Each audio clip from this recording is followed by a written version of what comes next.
नमस्कार दोस्तों। मनुष्य चाहे कितना भी प्रयास क्यों ना कर ले, कितना भी प्रयत्न क्यों ना कर ले, उसे अपने कर्मों का फल तो भोगना ही पड़ता है। चाहे मनुष्य कितना ही प्रयत्न कर ले, लेकिन वह कभी अपने कर्मों से बच नहीं सकता। जैसी करनी वैसी भरनी, यह वाक्य तो आपने सुना ही होगा। अर्थात जैसे आप कर्म करोगे वैसा ही आपको फल भी प्राप्त होगा।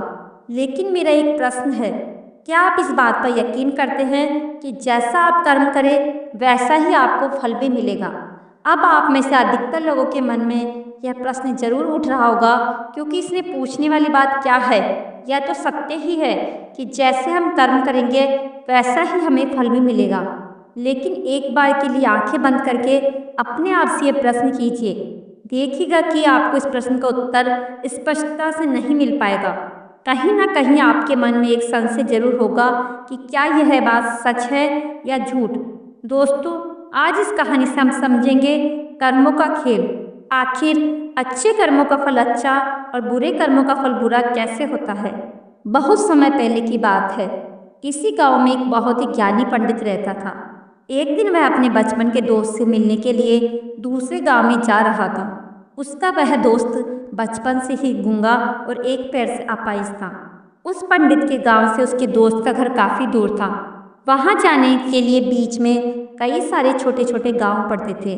पंडित रास्ते में अपनी धुन में चला जा रहा था। चलते चलते उसकी मुलाकात एक व्यक्ति से होती है। रास्ते में उसे एक आदमी मिलता है जो ऐसा लगता था कि वह किसी का इंतजार कर रहा था और वह पंडित के साथ चलने लगता है। उस आदमी को देखकर पंडित बहुत खुश हो जाता है। उसने सोचा, चलो अच्छा हुआ, साथ साथ चलने से उसका सफर आसानी से कट जाएगा। बात की शुरुआत करने के लिए उस पंडित ने उस व्यक्ति से उसका नाम पूछा तो उसने अपना नाम धर्मराज बताया। पंडित को यह नाम कुछ अजीब सा लगता है, लेकिन उसने नाम के विषय में कुछ और पूछना उचित नहीं समझा। दोनों धीरे धीरे साथ में चल रहे थे। तभी रास्ते में एक गांव आता है। गांव का प्रवेश द्वार आते ही धर्मराज ने पंडित से कहा, तुम आगे चलो, मुझे इस गांव में एक काम है, मैं तुमसे आगे मिलता हूँ। पंडित ने कहा, ठीक है। वह आगे रास्ते में चल देता है। कुछ देर बाद उस गांव में खबर फैली कि एक व्यक्ति को सांड ने अपनी सींग में फंसाकर मार दिया है। जैसे ही सांड ने उस व्यक्ति को मारा, ठीक कुछ ही देर में धर्मराज पंडित के पास आ गया और फिर दोनों चलना शुरू कर देते हैं और चलते चलते एक दूसरे गांव के द्वार पर पहुंच जाते हैं। उस गांव के बाहर एक बड़ा और विशाल मंदिर बना हुआ था। वहां पर आराम करने की सुविधा काफी बढ़िया लग रही थी। पंडित के दोस्त का घर अभी वहां से बहुत दूर था और रात भी होने वाली थी। तो पंडित ने धर्मराज से कहा, रात होने वाली है, पूरे दिन चलते चलते थक भी चुके हैं और भूख भी लग रही है, तो यहाँ पर भोजन करके यहीं पर हम विश्राम कर लेते हैं, फिर सुबह के समय आराम से आगे की यात्रा जारी करेंगे। धर्मराज ने कहा, ठीक है, मुझे इस गांव में किसी को कुछ जरूरी सामान देने जाना है, तुम भोजन करके आराम करो, मैं बाद में आकर भोजन कर लूँगा। इतना कहकर वह वहाँ से चला जाता है। लेकिन उसके जाने के कुछ समय बाद, कुछ ही देर बाद धुआं उठता हुआ दिखाई देता है और देखते ही देखते पूरे गांव में आग लग जाती है। पंडित ने हैरानी से सोचा कि धर्मराज जहाँ भी जाता है वहाँ कोई न कोई अनहोनी जरूर हो जाती है, कुछ तो गड़बड़ है इस व्यक्ति में। लेकिन पंडित ने रात्रि में धर्मराज से कुछ भी पूछना उचित नहीं समझा और वे दोनों सो गए। सुबह होते ही दोनों ने फिर अपनी यात्रा शुरू कर दी। कुछ देर चलने के बाद रास्ते में फिर से एक गांव आता है। धर्मराज ने फिर पंडित से कहा, आप आगे चलिए, मुझे इस गांव में अपने मित्र से मिलने जाना है, मैं अपने दोस्त से मिलने के बाद आगे रास्ते में मिलूंगा। यह कहकर धर्मराज वहां से चला गया। लेकिन पंडित इस बार आगे नहीं गया, वहीं खड़ा होकर धर्मराज को देखता रहा कि वह कहाँ जा रहा है और क्या करता है। तभी थोड़ी देर बाद लोगों की आवाज़ सुनाई देने लगी कि एक व्यक्ति को सांप ने काट लिया है और उसकी मृत्यु हो गई है। ठीक उसी समय धर्मराज भी पंडित के पास पहुंच गया, लेकिन इस बार पंडित से रहा नहीं गया और उसने धर्मराज से पूछ लिया कि तुम जिस भी गांव में जाते हो वहां पर कुछ ना कुछ अनहोनी जरूर हो जाती है, क्या तुम मुझे बता सकते हो या ऐसा क्यों हो रहा है? धर्मराज ने कहा, पंडित जी, आप तो मुझे बहुत ज्ञानी मालूम पड़े थे, इसलिए मैं आपके साथ चलने लगा था, क्योंकि ज्ञानियों का साथ बहुत अच्छा होता है, परंतु आप अभी तक समझ नहीं पाए कि मैं कौन हूँ। पंडित ने कहा, मैं समझ गया हूँ, लेकिन मुझे कुछ शंका है, अगर आप ही अपना उपयुक्त परिचय दे दे तो मेरे लिए आसानी होगी। तब धर्मराज ने जवाब दिया कि मैं यमदूत हूँ और यमराज की आज्ञा से उन लोगों के प्राण हरण करता हूँ जिनकी उम्र पूरी हो चुकी है। हालांकि पंडित को पहले से इस बात की आशंका थी, फिर भी धर्मराज के मुंह से ये बातें सुनकर वह घबरा गया। लेकिन वह हिम्मत करके पूछता है कि अगर तुम सच में यमदूत हो तो मुझे बताओ, अगली मृत्यु किसकी है? धर्मराज ने जवाब दिया, अगली मृत्यु तुम्हारे उसी मित्र की है जिससे तुम मिलने जा रहे हो, और उसकी मृत्यु का कारण भी तुम ही बनोगे। यह बात सुनकर पंडित सहम गया और सोच में पड़ गया कि अगर सच में यह धर्मराज यमदूत हुआ तो उसकी बात भी सच होगी और उसके कारण मेरे बचपन के सबसे अच्छे मित्र की मृत्यु हो जाएगी। तो सबसे अच्छा तो यही होगा कि मैं अपने मित्र से मिलने ही ना जाऊं, कम से कम मैं उसकी मृत्यु का कारण तो नहीं बनूंगा। धर्मराज ने मुस्कुराते हुए कहा, तुम जो सोच रहे हो ऐसा मुझे पता है, मगर तुम्हारे अपने मित्र से न मिलने से न जाने से नियति नहीं बदल जाएगी। तुम्हारे मित्र की मृत्यु तो निश्चित है और वह अगले कुछ ही पलों में घटित होने वाली है। यमदूत के मुंह से ऐसी बातें सुनकर पंडित को झटका लगा, क्योंकि यमदूत ने पंडित के मन की बातें पढ़ ली थी, जो कि एक सामान्य व्यक्ति के लिए संभव नहीं है। अब पंडित को विश्वास हो गया कि यह धर्मराज सचमुच में यमदूत ही है। जब पंडित को यह पूर्ण विश्वास हो गया कि धर्मराज जी यमदूत है तो वह घबरा गया। वह अपने मित्र की मृत्यु का कारण नहीं बनना चाहता था, इसलिए वह पलटकर अपने गांव की तरफ वापस जाने लगा। लेकिन जैसे ही पंडित वापस जाने के लिए मुड़ा, उसने देखा कि उसका मित्र तेजी से उसकी तरफ चला आ रहा है, जो कि पंडित को देखकर अत्यंत प्रसन्न दिखाई पड़ रहा था। अपने मित्र के आने की गति को देखकर पंडित को ऐसे लगा कि जैसे उसका मित्र काफ़ी देर से उसका पीछा कर रहा है, लेकिन वह बचपन से ही गूंगा था और एक पैर से लंगड़ा भी था, इसलिए ना तो पंडित को आवाज़ दे पाया और ना ही उस तक पहुंच पा रहा था। लेकिन जैसे ही वह पंडित के पास पहुंचा, अचानक ही जमीन पर गिर पड़ा और तुरंत ही उसकी मृत्यु हो गई। पंडित हक्का बक्का होकर धर्मराज को देखने लगा, जैसे कि वह पूछना चाह रहा हो कि आखिर क्या हुआ। धर्मराज पंडित के मन में उठ रहे प्रश्नों को समझ गया और बोला, तुम्हारे मित्र ने पिछले गांव में ही तुम्हें देख लिया था और वे वहीं से तुम्हारा पीछा कर रहा था, लेकिन गूंगा और लंगड़ा होने की वजह से तुम तक नहीं पहुंच पाया। उसने अपनी पूरी ताकत लगाकर तुम तक पहुंचने का प्रयास किया, लेकिन बुढ़ापे में बचपन जैसी ताकत नहीं होती, इसलिए दिल का दौरा होने के कारण उसकी मृत्यु हो गई। क्योंकि वह तुमसे मिलने के लिए अपनी सीमाओं को तोड़कर तुम्हारे पीछे भाग रहा था, इसलिए अपने मित्र की मृत्यु का कारण भी तुम ही कहलाओगे। अब पंडित को पूर्णतः विश्वास हो गया कि धर्मराज एक यमदूत है और उसका कार्य जीवों के प्राण हरना है। लेकिन एक पंडित ज्ञानी व्यक्ति था, वह यह भी जानता था कि मृत्यु पर किसी का वश नहीं है, सबको एक न एक दिन मरना ही है। यही सोचकर उसने अपने आप को संभाल लिया। लेकिन अचानक ही पंडित के मन में अपनी मृत्यु के बारे में जानने की इच्छा हुई, इसलिए उसने धर्मराज से पूछा कि जब मृत्यु मेरे दोस्त की होनी थी तो तुम शुरू से ही मेरे साथ क्यों चल रहे थे? यह प्रश्न सुनकर धर्मराज जोर से हंसा और बोला, मैं तो हर पल हर क्षण सभी के साथ चलता हूँ, किंतु लोग पहचान नहीं पाते, क्योंकि लोगों के पास अपनी समस्याओं के अलावा किसी और व्यक्ति, वस्तु या घटना के बारे में सोचने, समझने और उसे देखने का समय ही नहीं होता। पंडित ने कहा, तो क्या तुम ये बता सकते हो कि मेरी मृत्यु कब और कहाँ होगी, कैसे होगी? यमदूत ने कहा, हालांकि किसी भी सामान्य जीव के लिए अपनी मृत्यु के बारे में जानना ठीक नहीं है, क्योंकि कोई भी जीव हो यह जानकर वह अपनी मृत्यु के बारे में जानकर बहुत दुखी हो जाता है। हालांकि तुम ज्ञानी व्यक्ति मालूम पड़ते हो और तुमने जिस तरीके से अपने मित्र की मृत्यु को सहन कर लिया, उसे देखकर लगता है तुम अपनी मृत्यु के बारे में जानकर दुखी नहीं होगे। यमदूत ने कहा, तो सुनो, तुम्हारी मृत्यु आज से ठीक 6 महीने बाद आज ही के दिन किसी दूसरे राज्य में फांसी लगने से होगी, और सबसे हैरानी की बात तो यह होगी कि तुम स्वयं ही खुशी से उस फांसी को स्वीकार कर लोगे। ऐसा कहकर धर्मराज वहां से चला गया।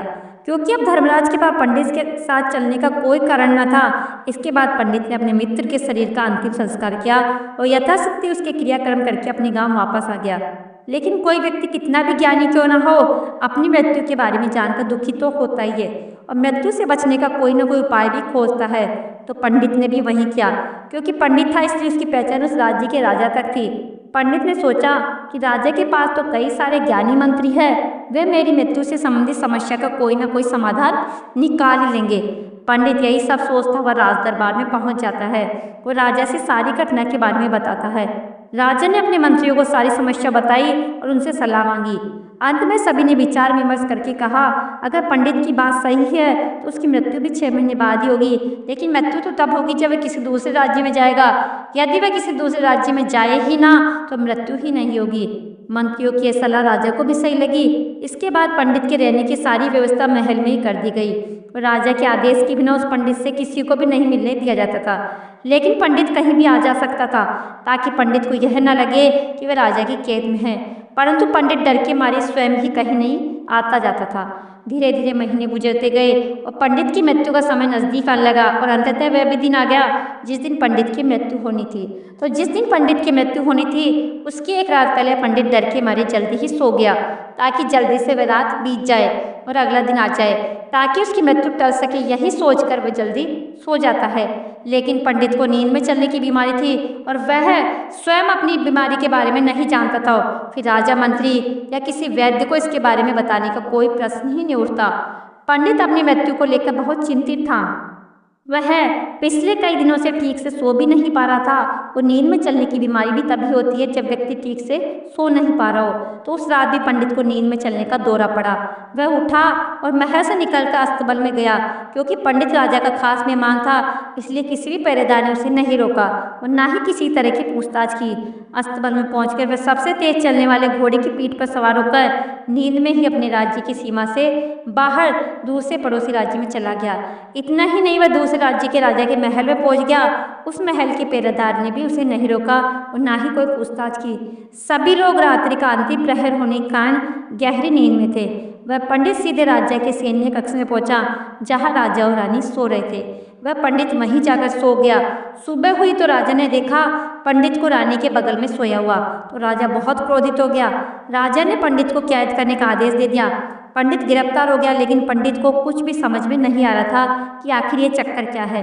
वह दूसरे राज्य में और राजा के सैन्य कक्ष में कैसे पहुंचा, लेकिन वहां उसकी ये सब सुनने वाला कोई नहीं था। अगली सुबह राजा ने पंडित को दरबार में पेश करने का आदेश दिया। कुछ देर बाद उस पंडित को दरबार में लाया गया। पंडित को देखते राजा इतना आग बबूला हो गया कि उसे फांसी पर चढ़ा देने का हुक्म सुना दिया। फांसी की सजा सुनकर पंडित कांप गया, लेकिन फिर भी थोड़ी सी हिम्मत जुटाकर राजा से बोला, महाराज, मैं नहीं जानता कि मैं राजमहल तक कैसे पहुंचा। मैं यह भी नहीं जानता हूँ कि आपके सैन्य कक्ष तक मैं कैसे आया और आपके महल के किसी पहरेदार या सैनिक ने मुझे क्यों नहीं रोका। लेकिन मैं इतना जरूर जानता हूँ कि आज मेरी मृत्यु होनी थी और वह होनी भी चाह रही है। राजा को यह बात थोड़ी अजीब लगी।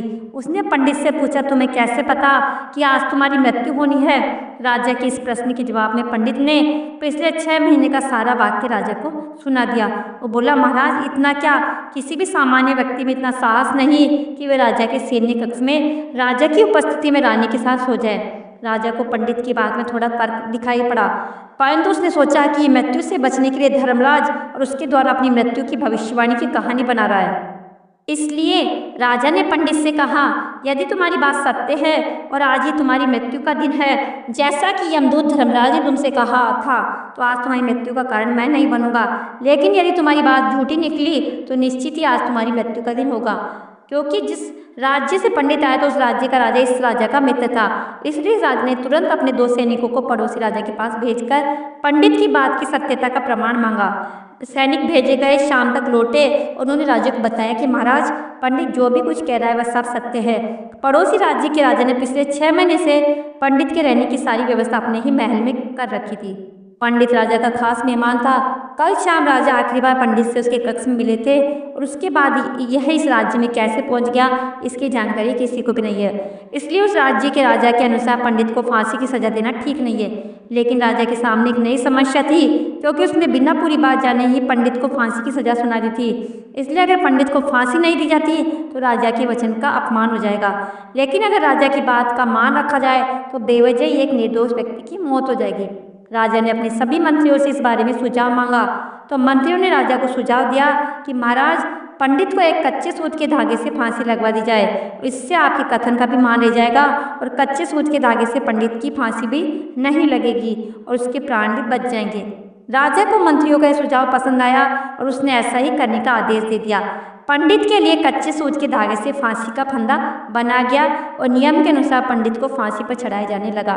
सभी लोग बहुत खुश हुए थे कि ना तो पंडित मरेगा और न ही राजा का वचन खा लिया जाएगा। पंडित को भी पूर्ण विश्वास था कि सूत के धागे से उसकी मृत्यु हो ही नहीं सकती। पंडित उस पर चढ़ने के लिए तैयार हो गया। जैसा कि धर्मराज ने भविष्यवाणी की थी कि तुम खुद ही अपनी फांसी को स्वीकार करोगे। लेकिन जैसे ही पंडित को फांसी दी गई, सूत का धागा तो टूट गया, लेकिन टूटने से पहले उसने अपना काम कर दिया। पंडित के गले की एक नस सूत के धागे के झटके से कट चुकी थी और पंडित जमीन पर पड़ा तड़प रहा था। उस पल उसके गले से खून की फुहार निकल रही थी और देखते ही देखते पंडित का शरीर पूरी तरह से शांत हो गया। सभी लोग आश्चर्यचकित थे और पंडित को मरता हुआ देख रहे थे। किसी को विश्वास नहीं हो रहा था कि कच्चे सूत के धागे से भी किसी इंसान की मृत्यु हो सकती है, लेकिन घटना तो घट चुकी थी। नियति ने अपना काम कर दिया था और धर्मराज की भविष्यवाणी भी सच हो चुकी थी। दोस्तों, श्रीमद् भागवत गीता में भगवान श्री कृष्ण ने कहा है, जो होना होता है वह होकर रहता है। हम चाहे कितनी ही सावधानी बरते, कितना ही उपाय कर ले, लेकिन घटना की पूरी प्रणाली पहले से ही तय होती है, जिसे हम थोड़ा सा भी इधर उधर नहीं कर सकते। दोस्तों, शायद इसलिए ईश्वर ने हमें भविष्य जानने की क्षमता नहीं दी है, ताकि हम अपने जीवन को ज़्यादा बेहतर तरीके से जी सके। और यही बात उस पंडित पर भी लागू होती है। अगर पंडित ने यमदूत से अपनी मृत्यु के बारे में ना पूछा होता तो 6 महीने तक राजा के महल में कैद रहकर डरकर जीने के बजाय ज़्यादा बेहतर जीवन जीता। दोस्तों, आपने आज की इस वीडियो से क्या सीखा वह मुझे आप कमेंट बॉक्स में बता सकते हो। इसी के साथ में उम्मीद है कि आपको आज की वीडियो पसंद आई होगी, तो इस वीडियो को उस इंसान को शेयर करो जिससे ये कहानी सुनने की बहुत ज़रूरत आपको लगती है, और उसी के ठीक बाद चैनल को सब्सक्राइब जरूर करें। तो चलिए फिर मिलते हैं ऐसी एक और नई वीडियो के लिए एक नए मैसेज के साथ। तब तक के लिए अपना ख्याल रखें। धन्यवाद। जय कृष्णा।